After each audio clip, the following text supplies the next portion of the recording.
இது என்ன இது பாலியல் வழக்குன்னு யார் முதல்ல அந்த பொம்பளை யார்? சொல்லிட்டா அது குற்றமாயிருமா? 1000 பேர் 1000 சொல்ல விசாரிக்கணும்ல. விசாரிக்காம நீ உறுதி பண்ணிட்டு போயிட்டு இருந்தீங்கன்னா என்ன அர்த்தம்? என்ன அர்த்தம்? என்னமோ வயசுக்கு வந்தோன்னே குச்சில் இருந்த பிள்ளை தூக்கிட்டு போய் அப்படி சோளக்காட்டில் வச்சு குண்டு கட்டா கற்பழிச்சு விட்ட மாதிரி கதறிட்டு இருக்கு எல்லாரும். என்ன உங்க மனநிலை என்ன?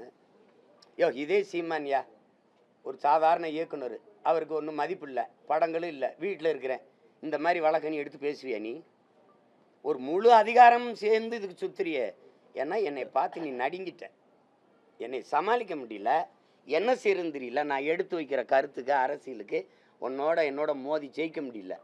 அப்பப்போ ஒரு பொம்பளை கொண்டாந்து முன்னாடி நிறுத்துற தானே. வேற என்ன காரணம் சொல்லு? என்ன இதில் நடக்குது சொல்லு? என்னமோ அப்படியே கல்லூரியில் படிச்சிருக்க பிள்ளைய நான் விருப்பமே இல்லாமல் கடத்திட்டு போய் இந்த கற்பழிச்சு விட்ட மாதிரி. என்னங்கடா உங்கள் நாடகம்? என்ன விளையாட்டு பண்ணுறீங்க நாட்டில்? இதெல்லாம் என்னைய கேட்குறது எதுக்கு? பெரியாரை பற்றி பேசிட்டு இப்போ போய் எவ்வளவோ மக்கள் பிரச்சனை இருக்குது மகாராசா, எவ்வளவோ மக்கள் பிரச்சனை இருக்கு, அதெல்லாம் பேசலை.